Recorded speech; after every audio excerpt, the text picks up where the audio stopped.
Hello everybody, and I think we've just gone live, so hopefully you can hear me. I'm Harriet Kelsall, and I'm the founder of Harriet Kelsall Bespoke Jewellery and the chair of the National Association of Jewellers. And we're excited to be here this morning talking about, what we're doing, about what everybody's doing, preparing to open up after lockdown. And of course, we've just had some new advice yesterday evening, so the timing is good. And I'm very excited to be joined by Anna Blackburn from Beaverbrookes, and also Chris Sellers, and also Gary Rowe from Hockley Mint. So we'll be looking forward to talking about that to them in a minute. They'll introduce themselves properly. But I just wanted to start things off with a poll, if that's all right, because it would be great for us to know who we're talking to. So I think the little magic people behind the scenes are going to do something magical involving putting a poll on the screen in a minute. And if you could vote for us on what type of jewelry business you are, that would be really helpful. So that should be going on in the background at some point.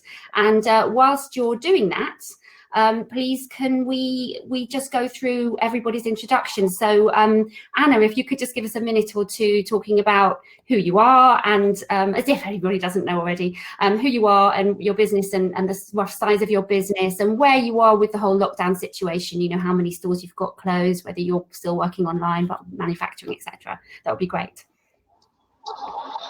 Okay. Perfect, thanks Harriet. Yeah. Hi everyone, Anna Blackburn from Beaverbrookes, Managing Director. We are, as you say, we are currently closing all stores, as I'm sure most people are. We are trading online. We actually closed our online business for 2.5 weeks back at the beginning of lockdown, just to ensure that we could actually reconfigure our warehouse and trade safely, putting the safety of our people first, obviously. So we've been trading again now for about 6 weeks, so that is going well. All our 70 stores are currently closed, and I think the good thing from last night is actually that date, apart from if the R number changes significantly, gives us all some certainty of something that we should be working towards now. We were actually gearing up to be prepared from the 1st of June, although I think we all probably thought that was a little bit ambitious. However, we have been preparing. So I think some good news and something to work to, and hopefully a return of some normality. Yeah, absolutely. Although very different normal. Yes, a new normal, as they keep saying, whatever that means. Yeah, thank you, Anna. And so should we just move on to Gary? Could you just let us know who are you? And who am I? I don't even know myself, Harriet, to be honest. Yeah, Gary Rowe, Managing Director of Hockley Mint, just in the Jewellery Quarter. We've got a 30,000 square foot manufacturing facility, and we employ usually 90 people. And when I say usually, since the lockdown on the 24th of March was announced, we've actually been working with a skeleton staff part-time. So 1 week it was 2 days a week, then it was 3 days a week, 4 days, and now we're actually back at 5 days a week. And what we've managed to do during that time and during that period is continue with full manufacturing facility. So right away from CAD/CAM all the way through to finished jewellery that we've been able to do. And the mantra has been that while we've got the work there to do, we carry on producing and we carry on doing it. So that's exactly where we are at the moment. So yeah, we've carried on as the work returns, as the retailers open, we'll then start to bring staff back into the company. We're managing around about 25 to 30 people at the moment. And as the work comes back, we'll start to unfurlough more staff, bring those staff back into the business as well. Yes, great. Thank you, Gary. And I think Chris, I think that some magic needs to happen to bring him onto the screen, but we've got Chris Sellers as well. So Chris, could you maybe give us a bit of an overview of where you are in your business and how that's working for you as well, please? Yeah, we actually, I'm founder and managing director of CW Sellers. We're quite an interesting business in the sense with quite a lot of facets, manufacturing as well, which is what I started doing, retailing, and also online. And yeah, to start off with, the whole process was actually quite worrying, but we've managed to keep. We've got a lot of our staff, all the shops closed, a lot of our staff furloughed, but our workshop's been operating in a smaller scale. Our online business has been great. We're a bit odd in the sense we've got 2 restaurants and the tea rooms, which are obviously also closed, and a museum that's closed. So yeah, but we've made the best use of the time. We've created new designs. We've fulfilled and delivered, you know, some great orders. So, but we're looking forward to getting back and open, really. And like everybody says, it was good news that we've got some certainty. I must admit, I was a bit apprehensive at the 1st of June. You know, I think I was a little bit relieved, to be honest. It was pushed out to the 15th just to give us a little bit more time to get our heads around it. So, yeah, onwards and upwards. Yeah, I was a bit the same with that date. It was funny because mostly I've got 3 shops. So we've got Hertfordshire, Cambridge, and London, and we've obviously had, all of the shops have been shut, but we've managed to 10 of our 40 staff working. Most of them are working from home, and 3 are working. One sort of alternating person in our manufacturing place in Halls Green, in the workshop. Luckily it's quite a large place, so they can social distance, and so they've been doing that there. And like you, I guess, Chris, we're quite lucky in that you know, we've got quite an online presence anyway. But I think even though a lot of I was very much sort of thinking, oh, I really want to open as soon as we can. I also feel the slight relief in this 2 weeks, because even though we're ready, and we would have been ready, we're going to be even more ready, and we've got much clearer guidance now. I think that's a bit of time to get ready in line with that guidance is really helpful. So no, I absolutely agree. Thank you for filling in our poll, everybody. It looks like we've got mostly retailers and suppliers and designers and some manufacturers and valuers. A bit of everything. That's good to know. So yes, we'll try and remember to include things that will help everybody there. So thank you for that. So yeah, on with the questions. I wanted to ask, obviously now we know we can open from the 15th of June. When do you guys think you're going to be opening up your stores? And also, what kind of measures are you putting in place that you've already organised? If we can start with Anna on that question, please. Yeah, I think given that unless anything significantly changes, we will be looking to open all of our stores on the 15th of June. Initially, we believed what was going to happen initially was that it would be phased, and it would be retail parks, high streets, and then shopping centres last. Having been speaking to a number of the bigger landlords, there seems to be a lot of prep that's gone in from them. That means actually opening safely is going to happen, which I think most retailers who are in those centres will breathe a sigh of relief, because that's obviously, you know, they're big turnover stores in the main. So in terms of, obviously we operate on high streets, retail parks, and in shopping centres. So the measures will be pretty generic across the board when it comes to cleanliness, hygiene, how we're going to manage the flow of customers. And then it will be bespoke per store as to how many seating areas, where those seating areas will be, and how each store will operate. So that will be bespoke and specific to each store, but there will be some generic things that will be happening across the board. So one of the questions that a number of people have asked me is screens or no screens. Well, in our serving areas, we are doing screens. The perspex screens, because we believe actually in terms of the proximity that you get to a customer, for us we see that will work really well, and I appreciate that won't be for everybody. Certainly the cleanliness, all the government guidelines will be measured. I think a really key thing to highlight for people and to make sure is covered, obviously, the risk assessment side of things, and they're currently being pulled together as well. So yeah, there is a lot of measures. We will be having a pack, so preparation for all our store teams and managers will be going out well in advance of the 15th of June. And we would see, you know, I think we all closed our stores quite quickly. There was obviously close up procedures, but actually I don't think ever in our history have we certainly had our stores closed for this length of period, any of us. And I think those measures to reopen, there will be a lot more to reopen than obviously to close down. So we would certainly envisage our team starting work the beginning of the week before we're actually allowed to trade. Yeah, to get everything ready. Yeah. How about you, Chris? Have you figured out? Yeah. I'm not quite as brave as Anna. I think we're going to dip our toe in the water and maybe open 3 stores first. We're looking at all sorts of different ways of actually, and I suppose it's going to be a bit experimental. Our shops are all very different and quite a lot smaller, I think, than most stores. Some of them, anyway. Yeah, just going to feel it. We've had some reports back from some of our friends in Germany where obviously levels of business isn't that great to start off with. And so again, we're being cautious, really, making use of furlough period and just sort of, as I say, dip our toe in the water.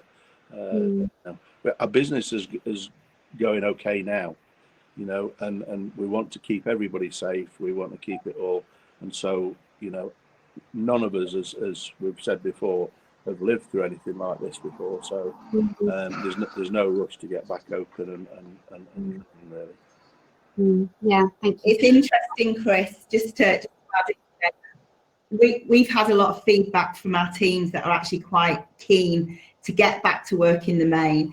And like you, we will continue to use the furlough system. It won't be a case of bringing everyone back. Yeah. We physically couldn't bring everyone back because of the social distancing anyway. So although we are confident in opening all of our stores, it certainly won't be like it was before, I think, as we all know. But I think it's a great opportunity to make use of this time, really, to see what should change and how we could change. Life has changed radically for everybody, and we're definitely not going back to how we did things. We're definitely not. I mean, I remember we were talking about this on the Citro webinar a while back, and the I suppose the jewellery has been going for such a long time that we all know it'll come back. It's just this time lag, and I do think that once we can finally connect with people properly again, I think there's going to be a lot of celebration in that fact, and jewellery can be part of that celebration. So I think we'll be all right. It's just how long it's going to take, isn't it? Yeah. How about, I was wondering if I can just bring Gary in as well. I was very interested to read through the paperwork from yesterday's announcements about PPE, because I think we were all expecting, either in shops or in manufacturing spaces, to have to all wear masks, or because there was a lot of talk about masks going on. But actually it seems to imply that that actually you shouldn't use PPE unless your risk assessment very clearly says you shouldn't use additional PPE that you wouldn't normally use. I mean, how are you feeling about that, Gary? Does your workshops, how's the layout going on there with PPE? What do you think you'll be doing? Well, I'd like to say it was easier to sort out manufacturing. You know what people are coming through your doors. You know exactly where they're going to sit or stand or do their work. But what we've actually done, and we keep on changing, is our risk assessment to the company as well, and exactly where people are going to sit, ensuring they've got that 2 metre distance. I've been of the mind all the way along this, if we can maintain the 2 metre distance, then we will not use any further PPE. So that's predominantly the way I'm still looking at it, that we won't be using any further PPE within our workshops or within the factory. We are very concerned that people don't congregate around the factory as well. So whereas they may have had a 5-minute chat with each other, that I think the whole social thing has to change to where it was before. So we'll be doing more policing around the factory to ensure that people don't congregate and that people only make those necessary journeys around the factory when they need to. So it is challenging, and it's like Chris said, this is a new way of working. This is the way it's going to be for the future. I think there's only one area where we can't maximise that 2 metre distance, and that's where we're going to have to use PPE in that one specific area affecting 2 people out of 90 people. Right. Well, that's pretty good going. We talk about side-by-side working being much better than face-to-face, and luckily in our workshop we're mostly side by side, and those that aren't can probably continue to work from home, so we're quite lucky with our layout in that respect. Yeah, even with the side-by-side working, we've actually managed to space everybody out one other bench, and then when we can't, we've actually put screens in between those benches as well. So and there's just probably 4 or 5 screens that we've had to install, so we're quite satisfied with that side of it.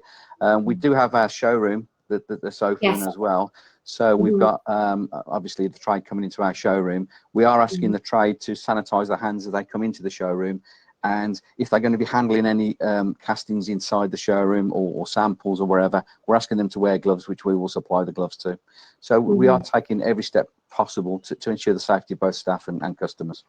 So that's interesting. So you're taking the approach that the customers wear the gloves and then they handle the things with the gloves on, and then they remove the gloves rather than staff. They throw the staff will, Yeah. the staff will be wearing the gloves as well if they're doing transactions.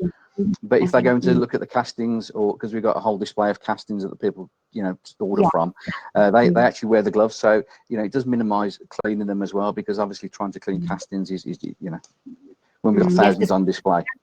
It's been, I mean, everyone's talking about the hand washing. You have to wash so often, and there was talk. I remember I was chatting to Andrew Hines from F. Hines about this, and he was saying that overseas there's a lot of talk about gloves tend to make people a bit less inclined to wash their hands. They feel protected by the gloves when maybe they're not as protected as they feel they are. And actually, you still have to either change your gloves as often as you'd wash your hands, or wash your hands with your gloves on. You know, we need to remember that the gloves don't. You know, I remind staff, I guess. That's why I'm not telling you this, and you already know this. But we in general, we all need to remember that, you know, gloves can be a little bit dangerous in that they may make people feel too safe and then don't wash their hands enough. So we have to be reminded every time and ourselves. I think that's the way it works for customers coming into the showroom. It's a 10-minute interaction. When they leave the building, they throw the gloves away and off they go again. So, you know, they're sanitised. They put the gloves on. It also protects our workers behind the counter a little bit. Yeah. And how about you, Chris? How are you feeling about PPE in the shops? Or are you going to try some different things and see? No, I think there's going to be all the materials there that actually people need. It was interesting. I was in a bike shop last week, and a girl had just come back from being furloughed and started to serve us, and she got one of the face shields on, and she felt very awkward wearing it. It wasn't a problem for me as a customer, but she very soon sort of discarded it when she sort of saw I'm not saying relaxed, but, you know, I was keeping my distance and all the rest of it. And I think this is the thing I've noticed with people generally is everybody reacts slightly differently. And I think it's so long as all the equipment's there, you know, for everybody to be safe and use if they feel it's necessary. I think you've just got to feel every situation. The distance is the main thing, obviously, and the cleaning, and we're going to be very much using steam cleaning, I think, within the shop. I always like that is an element of theatre about it, and people can see that it's being done. It's great kit. Noise. yeah, love it. Yes.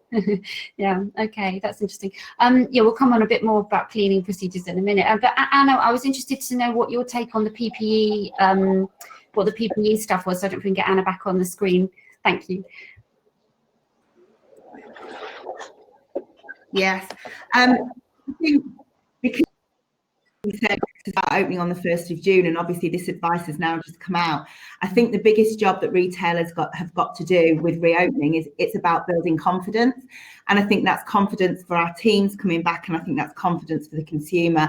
So for us, we plan to have somebody greeting customers as they approach the store. We have planned for them to have PPE, and we will constantly review, as we've all said, this is now going to be the new norm, and I think we have to adapt. So initially we have planned for visors for meeting and greeting. We certainly won't make it mandatory that our teams wear them in the stores, because we've got the screens and we will have the distance. If our teams feel they want to, or if customers want to, we will have masks available, and we will just constantly review it. And I think, you know, that's what we can do at this stage. I actually, on a personal level, I'm actually a fan of masks, in the sense of I believe they would create potentially a higher level of awareness. I'm sure we've all been in supermarkets where people aren't following the social distancing procedures and going about business as usual. Whereas I think if there is something physically that's different, then actually it helps to change that mindset and just increase everybody's self-awareness. So, you know, we certainly won't be pushing them, but they will be available if our teams or our customers feel that that's what they want. So that's where we're at with PPE at the moment. I think we're taking a similar take as well. We are putting some screens up on our tables for our bespoke consultations between the designers and the customers. And so, you know, I think once people are behind those screens, that's pretty good. But also we're aware that the way we work in our shops is that people do get up and walk around and have to get things out of cabinets. And so we've got masks. We're probably going to have some visas. I keep calling them visas. It's visors, isn't it? That's the credit card. Dyslexia rules KO in my life. So yes, I think it's about, as you say, having everything available so that it's there for whoever wants it, you know, so that the team feel as safe as possible, so they don't feel, oh, I can't get up, what if that person comes too close to me. But as you say, once you're with a customer, like Chris was the other day, where he was saying, when you know they're respecting everything, I think things will feel better for everybody, but you just never know who's going to walk in the door. I think that's the trouble, isn't it? But talking of doors, I was interested about what you think you're going to do about, you know, doors being open or locked, or and obviously some of your stores don't have doors, do they? In the shopping centres, I'm not sure. Maybe they do. I can't think now. Not been around all of them. So I'm just wondering how you're feeling about that, because of the fact that you might have to show someone some jewellery and stand 2 meters away. I don't know how that is for you, Anna, and what you're going to be doing about the doors. Yeah, well, we have got doors obviously on the high streets. In the shopping centres we don't. We will be putting physical barriers there in order to be able to control the flow of customers into the store. We will be very limited, as everybody will, in terms of the number of seating areas per store, and that flow of customers will be managed by that person who will meet and greet at the beginning and really establish how we can support and help the customer, and either whether they potentially wait in a queue or whether we give them a time to come back. And that will be done before they come into the store. You know, you talked about, Harriet, how a lot of your product may be internally. We will rely very much on our sales process with our teams, and the questioning with the customer, because a lot of our product is in the windows and it won't really be a browsable environment with the social distancing. So we will explain that to the customers on arrival, so everybody's very clear in terms of what they can expect the experience to be like. Yeah. How about you, Chris? Do you know what you're going to do about your doors? Are your doors normally sort of wide open or locked in normal times? I'm not sure if you're altering that. With the each shop being very, very different. I mean, our little shop on the Shambles in York is so small. We struggle to get more than 2 people in it anyway. But it's very quaint, and we're actually. This is why it's going to take us a while, because we want to see how customers feel, but there'll be different signage for different places. Some places we can have just a one-way system where people can walk round, which is fine. But you know, I prefer to have a door open there because we're in a tourist type environment. Yeah, I just feel different routes. But again, it's down to the customer how they feel. I think we'll be driven very much by the location and how the customers are. I've got to admit as well, another experience I had, you know, I was out walking very early with the dog, and a couple sort of almost ran off when they saw me. And I don't think it was me. I think it was just that it was another person, you know. I think it probably was, Chris. But their idea was they were out exercising very early and didn't want anybody about, you know. I guess that's why they were up early. Yeah. So it's funny how people are reacting. Absolutely. Yeah, I think we have our doors open, and we're keen to have them wide open because of the ventilation side of things, which we do think keeps the environment a lot healthier, and that feels really important. And also, you know, we're lucky enough not to have to lock our doors by insurance, and so it's good to be able to leave them open and manage it at the door with signage. We're obviously much smaller than the store footfall wise, than probably both of your stores, I would think. And so we think we can manage it quite well like that. But yes, it sort of intrigues me what people are doing about the doors. So that's interesting to see. Now the other thing, oh, I shall just have a look at that poll. We've had a couple of polls here about what people are planning to do, what our audience are planning to do, and it looks like most people are thinking they're going to be opening with a skeleton staff both now and in a couple of weeks. Well, not now, 15th of June, and in a couple of weeks' time. We were interested to see if people had different opinions on that. So yeah, that's good to see. Thank you for that. Yes, it looks like most people are trying to open with skeleton staff as soon as they can, and some are still undecided. Yeah, that makes sense. Yeah, so the other thing, I know we've had questions about this in advance of this webinar as well, is about cleaning jewellery between trying it on and handling jewellery belonging to customers, and sort of those different aspects of handling things that pass between people. And I wonder if you've, and I guess it also applies to trying things on. Gary already mentioned what he's doing there with the gloves in his showroom, which I guess is probably covers most of that from their point of view. How about you, Chris? Have you decided yet what procedures you're going to be using for cleaning jewelry? You've mentioned steam cleaning.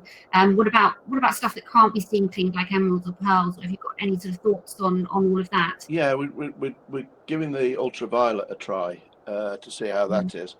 It's just, I don't know, I'm not happy about just putting it down for 72 hours or whatever, and before you go back to it, you've got to deal with it as it comes in, and mess or a tangle with it, really. So yeah, that's going to be the other way of us actually operating.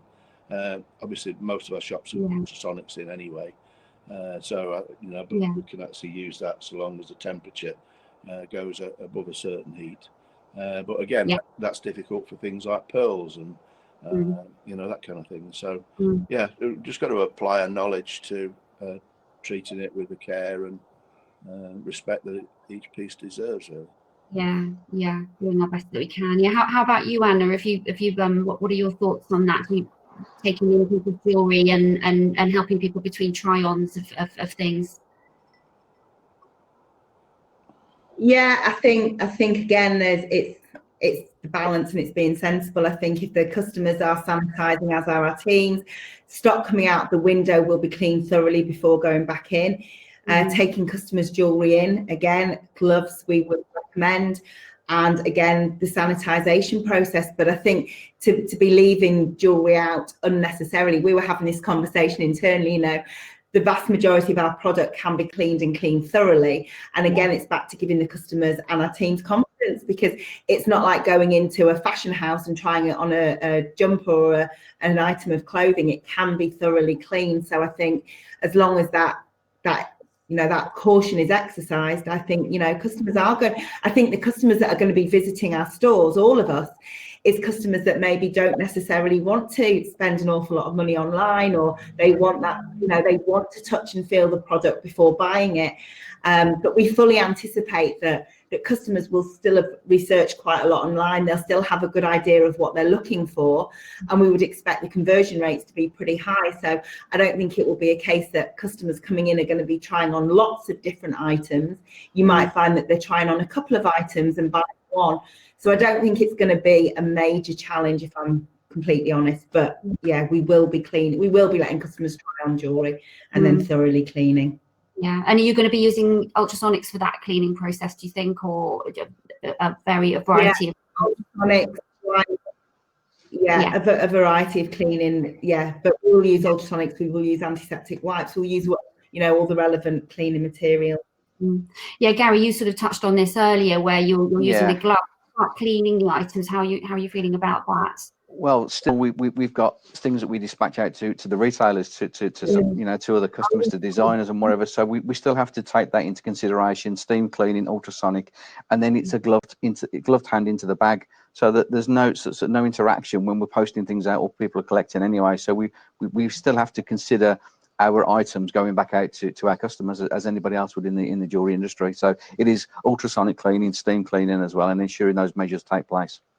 Yes, because someone was asking before this about ultrasonic specifically. They were asking if the chemicals will kill COVID-19. Now, of course, we're not chemists. I don't think any of us are chemists, but what we have read is that the temperature that you really want to focus on, which is it needs to be over 50 something. So if your ultrasonic is 60 degrees or higher, you should be fine with that, regardless of what chemicals are in it. And obviously, the chemicals are a good thing too. But we're not chemists. We can't tell you for sure whether the chemicals in an ultrasonic cleaner will kill it. But I gather that its temperature is, because we're also told to wash any masks or anything like that at over 60 degrees. I think that's what seems to be being said. So if that helps you, I mean, we're trying the UV cleaners, as well as we'll be having procedures to make sure that they're clean between different touch points and the jewelry's cleaned. We also do have ultrasonic cleaners available, and we'll have wipes as well. So we'll be taking a sort of multi-faceted approach as well to all of it,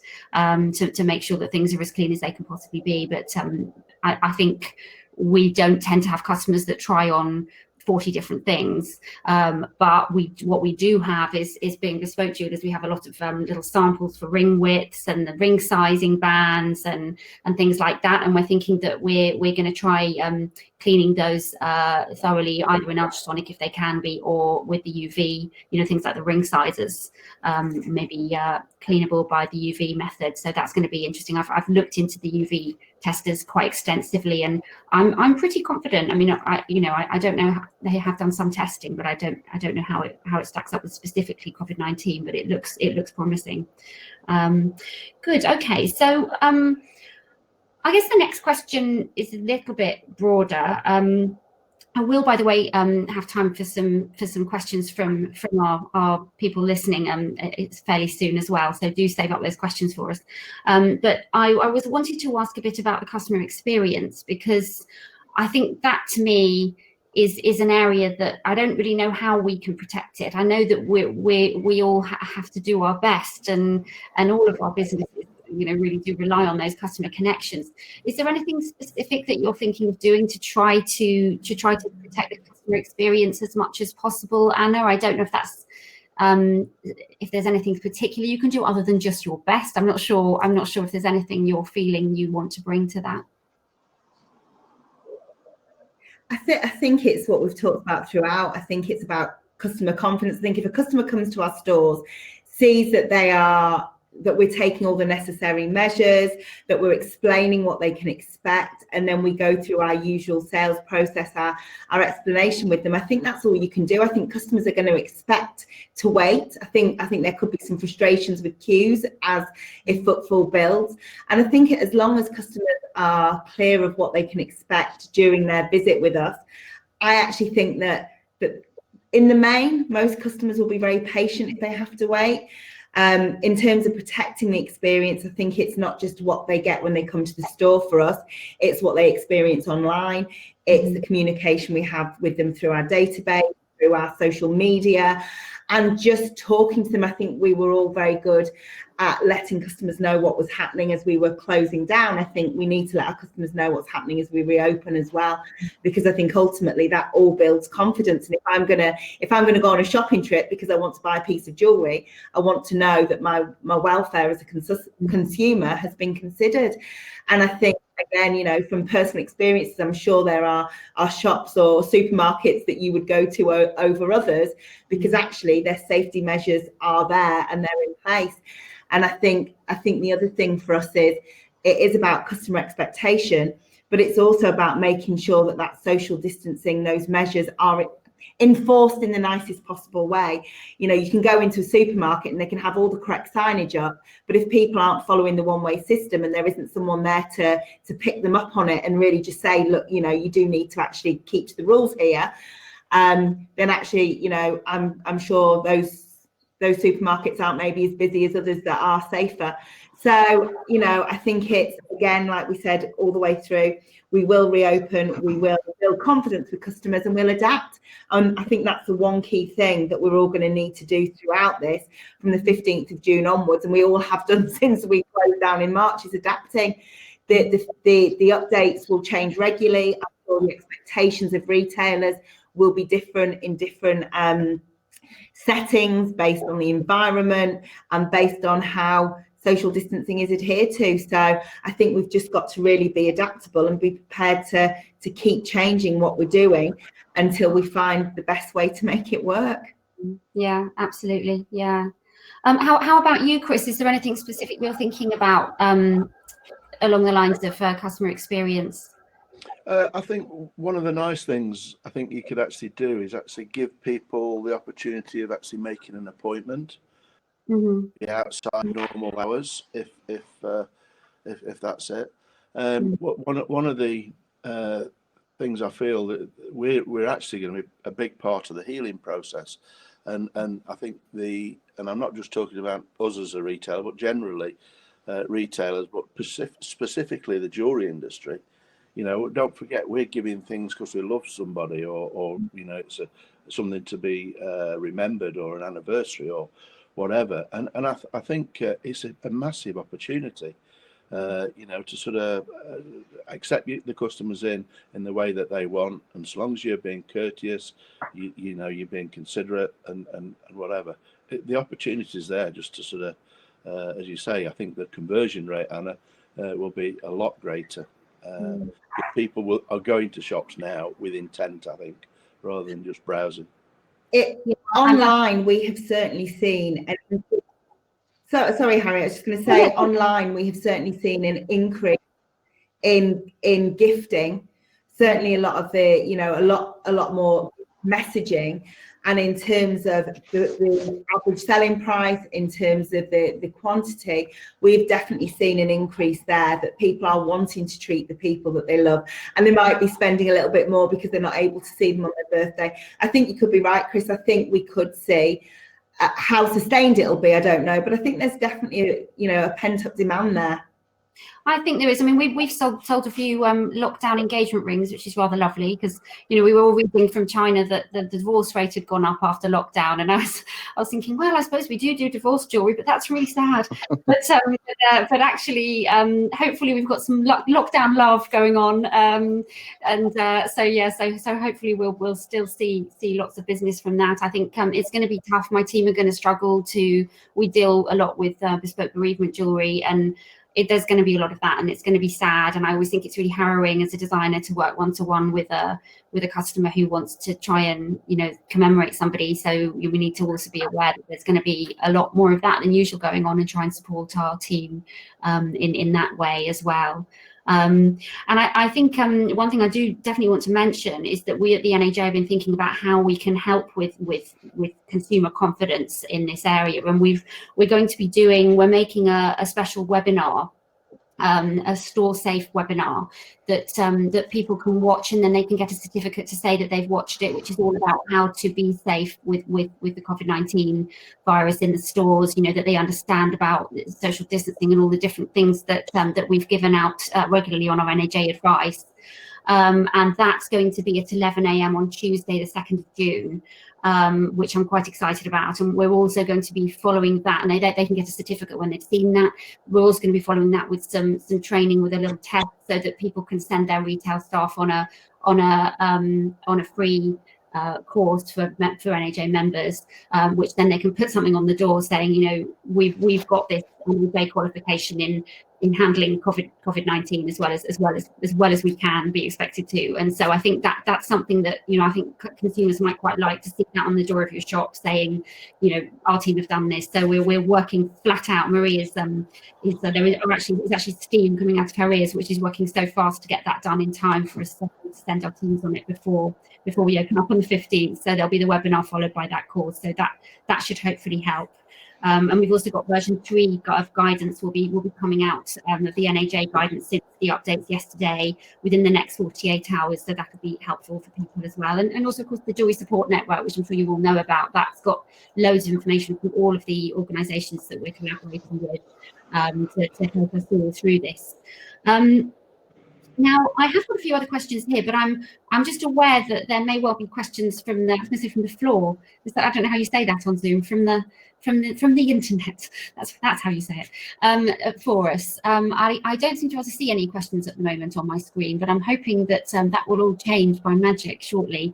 So if you do have any questions do please ask them, and hopefully I'll be able to see those shortly so that I can ask them. So in the meantime, sort of, I feel like I'm on the BBC now, and I just have to sort of just talk for a bit. No, I was going to ask as well. I was going to ask everybody, maybe if I can start with Gary on this one. How do you think? I mean, this is a difficult question. I know we've all not got a crystal ball, but how do you think this virus is going to impact your takings over the next quarter? Oh wow. It really is a difficult one, Harriet. I mean, it depends on how consumers, how fast they want to come back to the jewellery market. We're anticipating anywhere between, 70 to 80% of sales. I think in the next quarter, and I think that's really been optimistic. You'll still get 70 or 80. Yes, that's been really optimistic. But I am an optimistic person. I'd be really happy if we get to that point. That would be brilliant. Yeah. What do you We're think? Not quite so optimistic.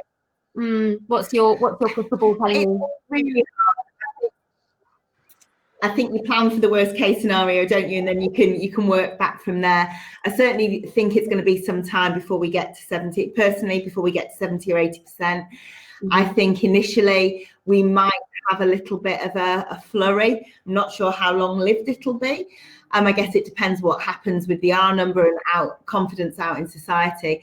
I think initially we're planning to be around 40 to 50% of takings in the stores, while footfall is going to be significantly down. And although we believe conversion rate will be higher, and potentially average spend may be higher, the reality is footfall is going to be down massively. A couple of conversations I've had in the last week with landlords where they are limiting, certainly in the shopping centres where they're limiting footfall, you're looking, I think, between 30 to 50% of footfall that we would have had previously on a busy day. So you've got to align that, I guess, with your expectations of turnover. I hope that it's going to be higher. Part of me thinks it will be, but I also want to manage my own expectations, I guess, to a degree. So if we open on 50% of turnover, then I think that's an okay start. I think Gary's right. I think hopefully certainly within 6 months, I would hope that we're back up at 80% at least, really. But I think, sorry, Anna, just to qualify that point, we have got rising gold prices, we have got rising platinum prices, so we are starting hopefully from a higher base anyway. Whether that puts the consumers off, hopefully it doesn't, but we have got those higher prices into the market as well. Yeah. And how about you, Chris? What do you think is going to happen to your takings?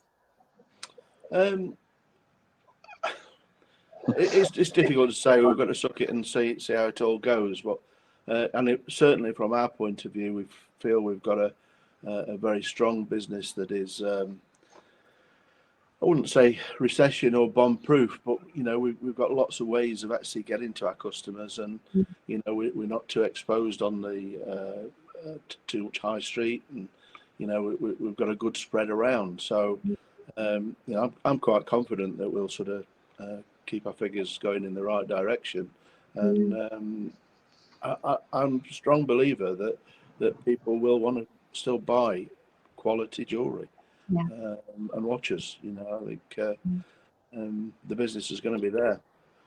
Yeah, I think I feel the same. I feel like people are still going to want to start to tell stories, and that's what we do with our bespoke jewellery. I think my big challenge is that obviously the demand is a bit low at the moment, but also that, for example, in our Cambridge store, we're used to being able to run 3 consultations at once, and we're now definitely not going to be able to do that. So we're going to be down automatically. Yes, if we have the demand, I'm sure we'll be able to do shifts and open at slightly different times to make it possible to fulfill that demand. I really hope we have that problem.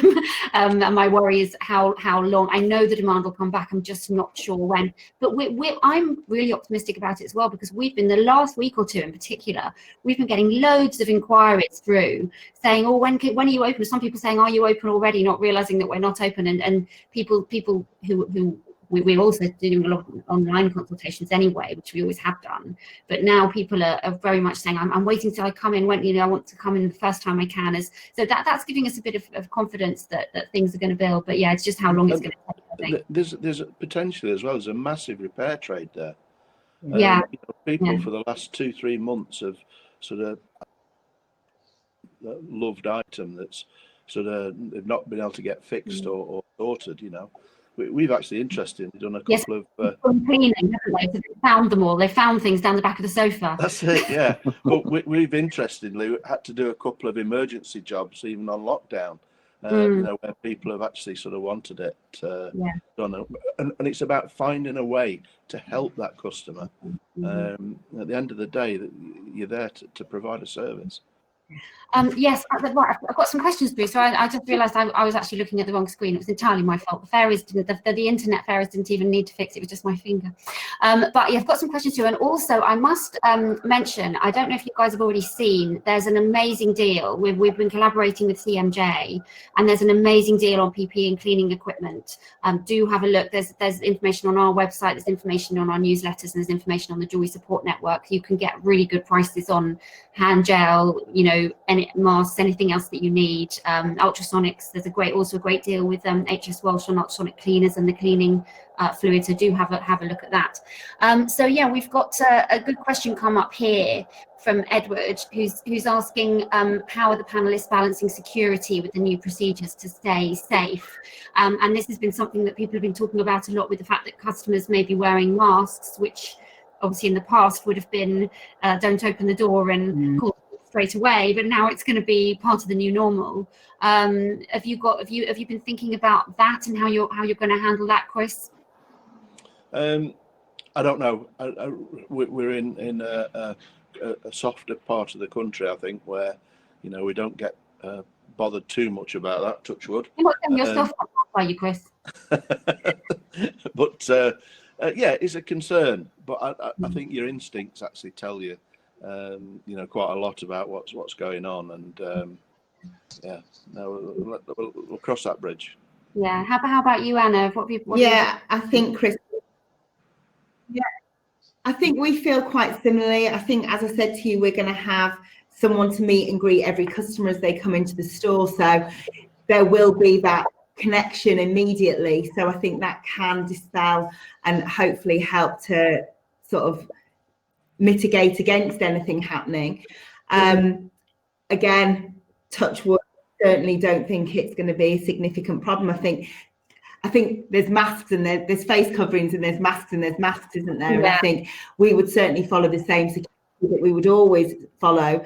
And if we are concerned, or as Chris says, you know, if there are concerns there, then we will deal with them as we would usually deal with them. I think we've also got to be careful. If a customer is coming in wearing a mask, it's that balance, isn't it, of not being overly cautious with them, because you could be putting off a really honest, genuine customer who actually is, for their own peace of mind, wearing that mask. So I think it's a real delicate balance, and every situation will be different.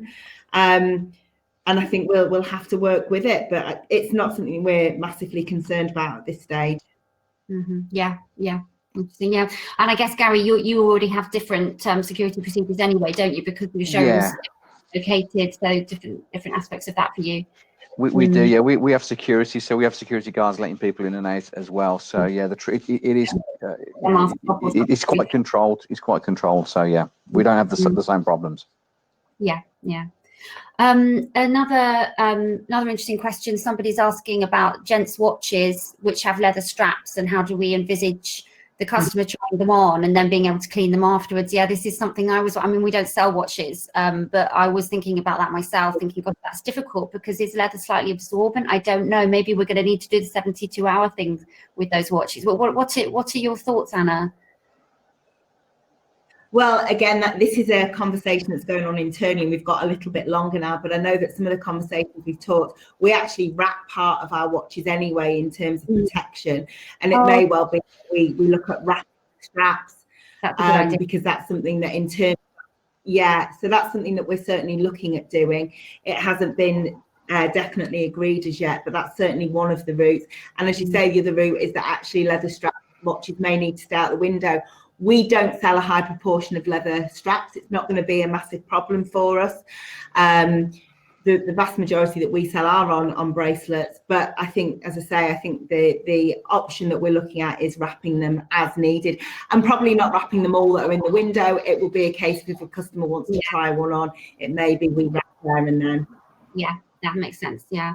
And so someone else, Simon's asked, what do the panel think about the concept of an extra bank holiday in October to stimulate trade? What do you think about that, Gary? If it stimulates trade, then yes. We won't know if that would happen, though, do we?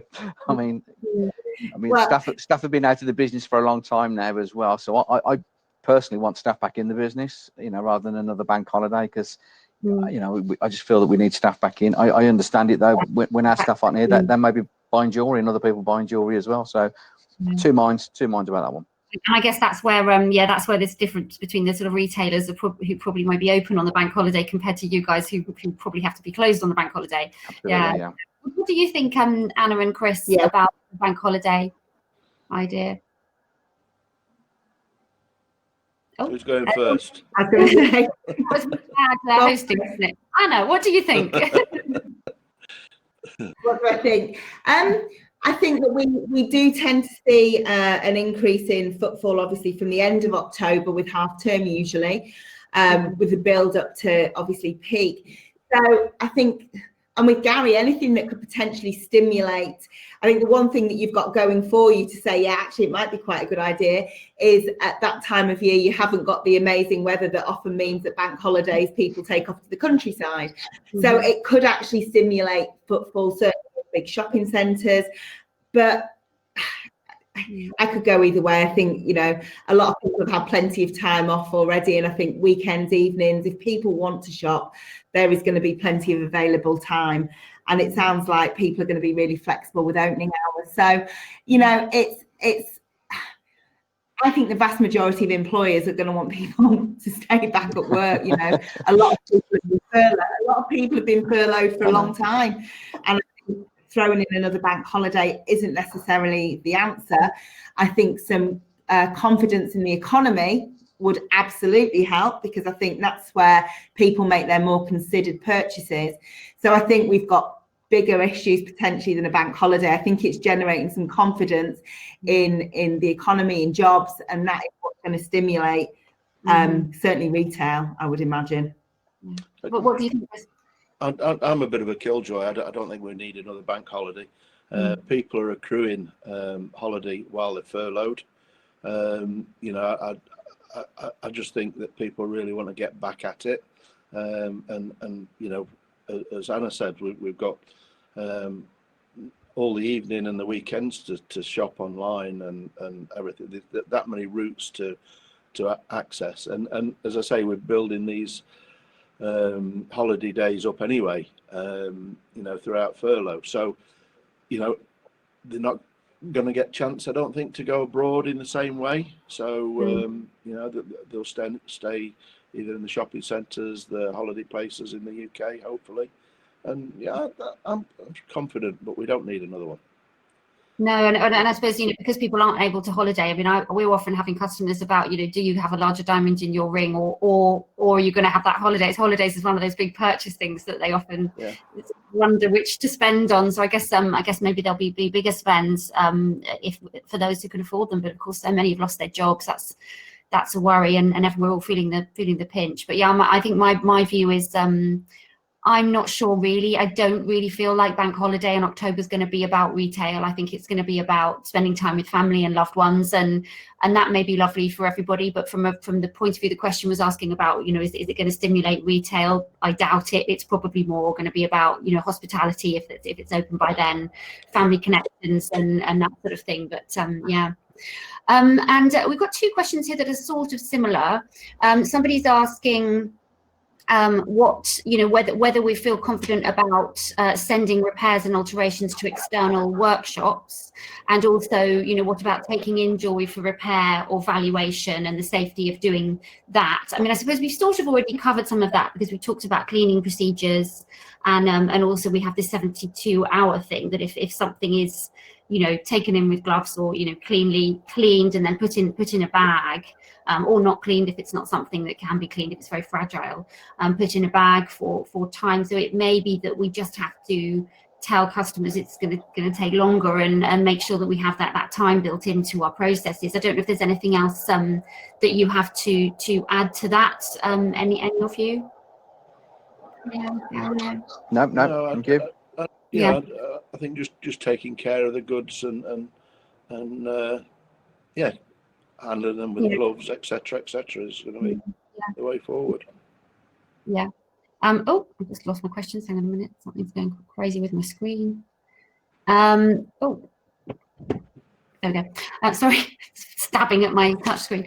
Yeah, so I was wanting, someone's asked another interesting question, I think, wanting to ask this myself, which is, what do you think the percentage split is going to look like between online versus in-store post-COVID? Do you think that's going to look very different? And again, we have no crystal balls, but what's your sort of gut feeling? I know, Chris, you were saying that your online business has been actually doing really well, hasn't it, during the pandemic? And what's your thoughts on that? I think the online will continue, to be strong. Again, there's some reports out there that says that this situation we've all been put in has actually escalated and speeded it up by 10 years. We've been seeing growth online for the last 5 years. We started it in 2004, at first you wonder what you were doing, but now we wouldn't be without it. And it's a very, very important facet to our business. So I think it's just going to keep on growing because we're all more used to it now. Yeah. And is that the same with you, Anna, that you feel that online's going to continue a little more strongly, or?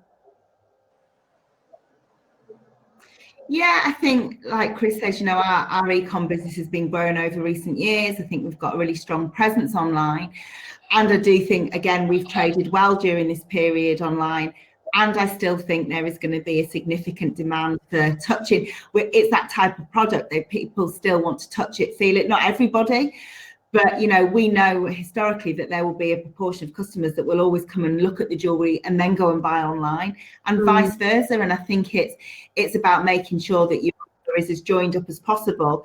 And we always say, we don't mind where a customer shops as long as they shop with us. So whether it's online or in store.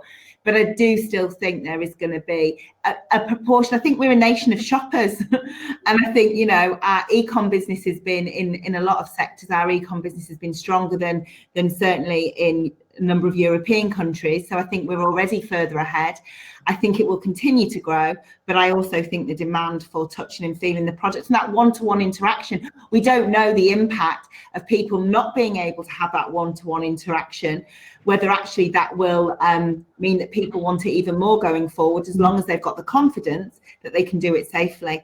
So I think people are still going to want the expertise. They're still going to want to be able to see the product. I just think, as Chris said, I think it has definitely now increased. People that potentially were resistant to shopping online have either had to shop online or just not shop. So I definitely think it will get stronger, but I still think there will be a demand for that in-store experience and expertise. Yeah, I think my view is that the in-store experience will need to change. I think that people more than ever are going to need ways to be brought together once we're allowed to be together again. And I do sometimes feel like retail has a big part to play in that maybe, we're already more than just a shop. Obviously we all are, we all know that, but I just wonder whether there's something else we need to bring to help connect people together in a way that somehow uses our spaces alongside what we're retailing. And it's something I'm very much thinking about, that people need opportunities to connect once we're allowed to do that again. I think it's going to be a really strong, I think we always knew we needed to connect, but now we really know we've all been through this horrible time. We've not been able to see our loved ones. It's going to be interesting to see what retailers can bring to that to help with that, whilst also helping their own businesses too. An interesting question as well that's come up, I think it's probably going to be our last one very quickly. Someone has been talking about what we're going to be doing to support the mental welfare of our teams, going through this difficult time and coming back to work. I'd love to particularly bring in Anna and Gary on this. I don't know if you want to start with that, Anna, because I can see you on screen at the moment while Gary comes on. Yeah, we've certainly continued communicating with our teams throughout. We do weekly video updates that go out to our company via our internal comm system. So we have been updating. We've been very much focused on well-being. Mental health is absolutely critical. I think as a nation, we're going to have some real challenges coming out of this around the mental health side of things. And again, you know, talked right from the beginning about confidence, that the key thing that we've talked to our people about all the way through is that their safety is absolute paramount importance. And when we reconfigured our warehouse, it was the senior management team, the directors, that tried and tested it and made sure it was safe before we brought each team member in then to actually see what had happened and get them comfortable with the working environment. And I think it's very much the same in the stores. I think it's taken our teams on that journey, them understanding, you know, what the expectations are, and actually the fact that we've exceeded those gives them real confidence. And I think, you know, we've encouraged very much about teams staying together, connected, whether that's quiz nights on Zoom or whether that's following, you know, what people are up to on the internal system Yammer. I think it is about checking in from a well-being point of view about how people are dealing with stuff, because everyone will deal with different things. Some people are homeschooling kids and either loving it or finding it frustrating. Everyone's got different circumstances throughout the whole time. And I think it's that one-on-one connection. It's managers checking in, it's having those well-being discussions with people. And if they do need additional support at this time, being able to signpost them to the right areas for that. And that's something we've been very focused on right from the beginning, because I think being furloughed and not at work could be seen as quite a good thing. But I think for a lot of people, the novelty soon wears off. And I think, you know, talking to a lot of our people, there is a real craving of some normality, and seeing people starting to come back into the office where they're needed to.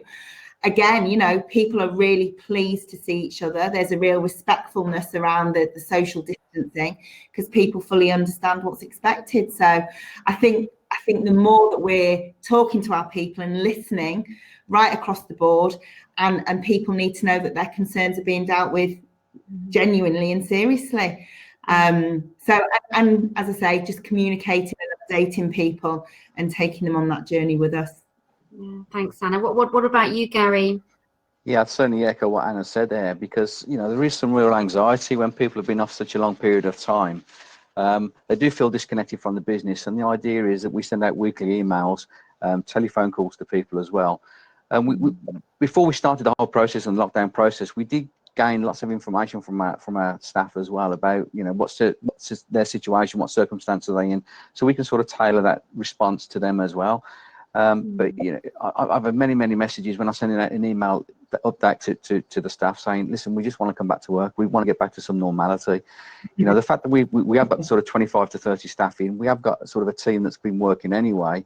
When staff are coming back in off furlough, we are doing a reintroduction and you know, a reassessment when people are coming in, and just telling them what the new norms are of working in our new environment, because that's what it's become, a new environment now. That's going to become normal. And you know, your heart goes out to people. You just want them to come back into work and for everything to carry on as normal. But that's not going to happen. And we just have to take away that anxiety from people that things have changed and things have moved on as well. So, you know, it really is difficult. Yeah, absolutely. And yeah, we're very much the same. You know, we have a lot of one-to-one. We're lucky enough that even though we're small, we do have somebody dedicated to HR, Emily, and she's having lots of one-to-one conversations with everybody regularly, and lots of groups who are furloughed still meet up and have a chat and do social things, try and make us all feel like a team. Because I've been worried about how, you know, the furloughed and the unfurloughed, maybe will they feel like two separate teams? It's going to be difficult to make the team dynamic work properly again. But having said that, I also just think when you're a great team, you'll get back to it. People just want to get back to work. People want to go back to, you know, and come back in and start to work. You can get some normality back and see the work colleagues, and you know, absolutely. Yeah. I think it is really natural that initially people have. Oh, sorry, Harriet. I was just saying, I think initially it's absolutely understandable, and it's very natural that people are going to have apprehension about coming back. As you say, you know, people have been at home since the end of March. And I think, you know, sometimes it's that fear of the unknown or what to expect that actually makes people more concerned, as well as influence from family and friends. You know, what's it going to be like? And I think the more that we as employers can put their minds at rest, because it's almost like overcoming objections. You know what those objections are going to be, and by listening to our teams and being able to overcome those, actually it all builds confidence. that we can trade and trade safely. Yeah, we can do this. We can keep doing this and keep smiling and bring everyone's confidence back. Absolutely. Yeah. Absolutely. Well, thank you. I'm sorry we've run a few minutes over. I think I've got carried away. Thank you so much, everybody. And if there are any questions that I've missed, hopefully someone will be able to go through those questions and we'll try and get back to you about those. And thank you so much to my amazing panelists, Anna, Gary and Chris. And do join us as well. We do have regular coffee morning meetings on Mondays and Wednesdays at 11, where anybody can just come along for a Zoom, sorry, it's not Zoom, it's MS Teams coffee. You can sign up for that on the NHA site, and that's great because you never know who's going to turn up. It's often different people, and just chatting about what they're going through each day, which I think for me, just chatting to other people about what are you doing about this and what are you doing about that is what we all need to just keep flushing ideas out and getting ourselves confident about what we're doing. So it's great to hear from you know, really great industry people like yourselves to help us through that. So thank you so much, and hopefully see you all again soon. Thank you. Cheers. Thank you. Take care, everyone.